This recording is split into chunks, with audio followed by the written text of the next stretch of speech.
బస్సుల్లో బ్రేక్ డాన్సులు చేసుకోండి, మనిషికో బస్ ఇస్తే ఫ్యామిలీ పోయి ఏదైనా చేసుకోవచ్చు కేటీఆర్ అన్నట్టు. ఇంకేం చేసుకున్నా వద్దని మేము అనం. బస్సుల్లో అల్లం వెల్లుల్లిపాయ ఒలిస్తే తప్పని మేము అంటలేం.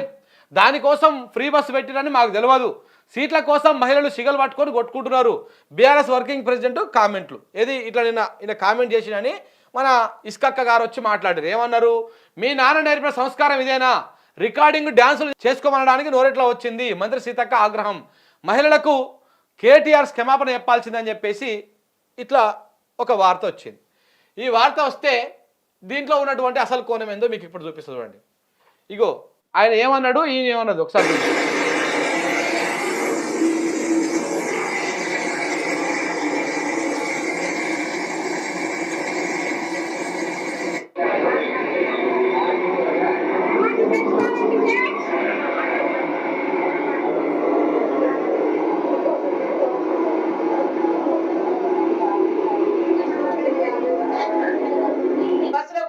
ఒక ఉల్లిగడ్డ ఒలుస్తున్నట్టుగా సరే ఖాళీ కూర్చున్నా ఎందుకు ఈ టైం అంతా వేస్ట్ చేయాలని చేసుకున్నారేమో. అదేమన్నా తప్ప? అల్లం వెల్లిపాయ తీస్తే తప్ప? అది కూడా తప్పుగా చూపించారు. అదే విధంగా అల్లికలు చేసుకుంటారు. మహిళలకు ఒకప్పుడు ఒక ఆధారం, ఇప్పుడు కూడా అదొక ఆధారం. ఒక 2-3 గంటలు ఆదిలాబాద్ నుంచి రావాలంటే 4 గంటలు 5 గంటలు జర్నీ. మరి ఆమెకు ఒక పని ఇంటికంటే ఆ పని చేసుకునేది, ఇటు 2 పనులు అయితే చేసుకున్నదేమో. అట్లాంటివన్నీ కూడా చేసి అసలు బస్సు ప్రయాణమే వేస్ట్ అనే కాడికి కొంతమంది బస్సులో అల్లం వెళ్ళిపోయి తప్ప తప్పని మేము ఎక్కడ నమ్మక మేము అనలే. కాబట్టి దానికోసమే బస్సు పెట్టిన మాకు తెలియక మేము మామూలుగా నడిపి మీరు మాకేదో తెలియకపోయా బాబు. మీరు అప్పుడే చెప్తే బాగుంది. బస్సులో కుట్లు అల్లికెళ్ళితే తప్పని మేమెందుకంటాం అక్క. ఎక్కువ పెట్టు బస్సులు తన్నుకుంటాను మంచిగా లేదు పెట్టు. మనిషికో బస్సు పెట్టు, మేమెందుకంట. మనిషికో బస్సు పెట్టు మంచిగా అంత కుటుంబం పోయి మంచిగా కుట్లు అల్లికలు అవసరమైతే బ్రేక్ డాన్సులు రికార్డింగ్ ఏం ఎంతలో చేయండి. మేమెందుకదట ఏమంటా చేయండి. కానీ ఇట్లా ఈ రకంగా బస్సులలో కొట్టుకునే పరిస్థితి ఎప్పుడైనా ఉన్నారా? కేసీఆర్ ఉన్నప్పుడు సీట్ల కోసం కొట్టుకున్నాడు, సిగలు పట్టుకున్నాడు, గుద్దుకున్నాడు. ఎన్ని చూస్తున్నాం కొత్త బస్సు అన్నారు. ఇలా బస్సు పరిస్థితి ఎట్లుందో మీరే చూస్తున్నారు. ఆఖరికి ఆర్టీసీ కార్మికులు డ్రైవర్లు కండక్టర్లు వాళ్ళని ఎత్తి పట్టుకునే పరిస్థితి వచ్చింది. ఆయన మొత్తంలో అన్నది ఆ మధ్యలో అంటే బస్సులలో జనం ఎక్కువ అవుతున్నారు, మీరు ఫ్రీ బస్సులు పెట్టడం వల్ల ఇది జరుగుతుందని చెప్పే క్రమంలో కొంత సెటరికల్గా మాట్లాడుతూ వస్తూ ఆ రికార్డింగ్ డ్యాన్సు ప్లస్ డ్యాన్సులు బ్రేక్ డ్యాన్సులు రికార్డింగ్ అన్నట్టుగా ఏదో అదొక చిన్న పొరపాటున మాట దొరికినాక ఇంకా ఈమె స్టార్ట్ చేసింది. ఇక అక్కగారు ఇసుకగారు చెప్పగానే మన పత్రిక ఇటు రాసింది.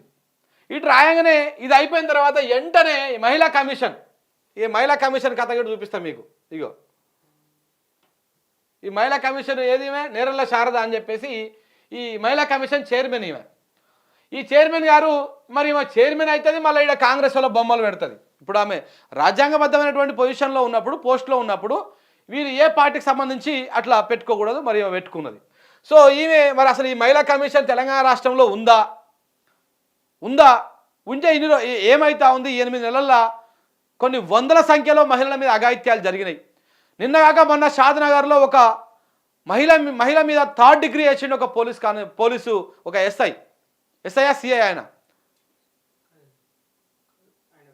డిటెక్టివ్ ఇన్స్పెక్టరా సంథింగ్ ఏదో ఉన్నాడు ఆయన రెడ్డి గారు.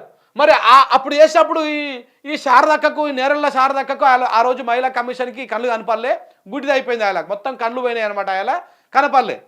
ఇట్లాంటి అఘాయిత్యాలు జరిగినప్పుడు ఎక్కడ కూడా ఏం కనపడవు మనకు గురుకుల స్కూల్లో ఒక అమ్మాయి చనిపోతే అక్కడ కూడా కనపడలే. మహిళల మీద జరుగుతున్నటువంటి ఏ అగత్యాల మీద ఈ మహిళా కమిషన్కి కళ్ళు కనపడవు. అసలు దేని మీద స్పందించలే. దీని మీద కేటీఆర్ దీని మీద స్పందించారు. సరే కేటీఆర్ కూడా కొంత హూందాతనంతో పోయి ఆయన కూడా ఇవాళ ఒక ట్వీట్ వేసిండు. ఇప్పుడు ఆయన కూడా కొంత అంటే విచారం వ్యక్తం చేసిండు. సరే ఆ పొరపాటు జరిగింది, ఆ మాట్లాడే క్రమంలో చిన్న పొరపాటు జరిగిందని చెప్పేసి ఆయన కూడా ఓ ట్వీట్ చేసిండు పొద్దుగాల మార్నింగ్ 7:48కి. నిన్న పార్టీ సమావేశంలో యథాలాపంగా చేసినటువంటి వ్యాఖ్యల వల్ల మా మహిళా సోదరిమణులకు మనస్తాపం కలిగితే నేను విచారం వ్యక్తం చేస్తున్నాను. నా అక్క చెల్లెమ్మలను కించపరిచే ఉద్దేశము ఎప్పుడూ లేదు అని చెప్పేసి ఆయన ఒక ట్వీట్ వేసిండు. దాని కింద అంటే సరే ఏదో పొరపాటు జరిగింది, ఫ్లోలో మాట్లాడుతున్న క్రమంలో ఎటకారంగా మాట్లాడేటువంటి క్రమంలో, అంటే ఎటకారం అంటే ఆమె చెప్తున్న దాంట్లో కొంత సెటరికల్గా మాట్లాడేటువంటి క్రమంలో చిన్న పొరపాటు జరిగింది, మాట దొర్లింది అని చెప్పేసి అది చెప్తూ ఆయన విచారం వ్యక్తం చేస్తూ ఒక ట్వీట్ కూడా వేసిండు. అంటే ఇది నాయకుడికి ఉన్నటువంటి లక్షణం ఇది. అదే రేవంత్ రెడ్డికి ఇట్లా ఉండదు. కొంతమంది మహిళలను అదే నిండు సభలో పట్టుకొని బస్టాండ్ అవుతుంది, వాళ్ళని నమ్ముకుంటే బతుకు బస్టాండ్ అవుతుంది అని చెప్పేసి ఇట్లా మాట్లాడినప్పుడు కనీసం దాని మీద ఆయన మాట్లాడలే. 8 గంటల పాటు సబితా ఇంద్రారెడ్డి గారిని అదే సభలో నిలబెట్టారు, కూసో అని కూడా చెప్పలే. ఇక దీని కింద కేటీఆర్ చేసిన ట్వీట్ కింద ఒకసారి ఇక్కడ చూడండి. ఇగో మీరు అనుకుంటుండొచ్చు గతంలో లాగానే ఈ పాలమూరు బిడ్డలు మీ కాళ్ళ కింద చెప్పులేనో, మీ నెత్తి మీద గొడుగలేనో, మీ చేతిలో చుర కత్తులేనో మారి మమ్మల్ని మేము పొడుచుకొని చేస్తే మా శవాల మీద మీరు గద్దెనెక్కాలని కలలు అంటుండ్రేమో. మీ జాతకం, మీ రంగు, మీ నీతి, మీ జాతి మేము గుర్తించడం, మిమ్మల్ని పండబెట్టి తొక్కి పార్లమెంట్ కాంగ్రెస్ పార్టీ అభ్యర్థిని పంపించే బాధ్యత మా మీరు అనుకుంటుండొచ్చు. ఇంకొకటి, వెనకాల ఉండే అక్కలు ఇక్కడ ఉండి చెప్పి ఇక్కడ ముంచి అక్కడికి తేలిండ్రు. ఆ అక్కల మాటలు విన్నాడు అనుకో, జూబ్లీ బస్ స్టాండ్ లో కూర్చోవాల్సి వస్తుంది అధ్యక్ష. అదే ఇది ఇది ఇది నాకు మహిళల మీద ఉన్నటువంటి గౌరవం. ఇగో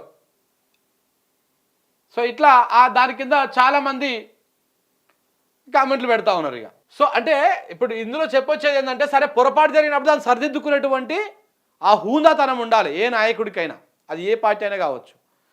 నువ్వు అంటే అడ్డదిడ్డంగా మాట్లాడి అన్ని అడ్డమైన మాటలు మాట్లాడి అదే నిండు సభల కనీసం మాట వెనక్కి తీసుకోలేకపోయినావు. ఇది కథ.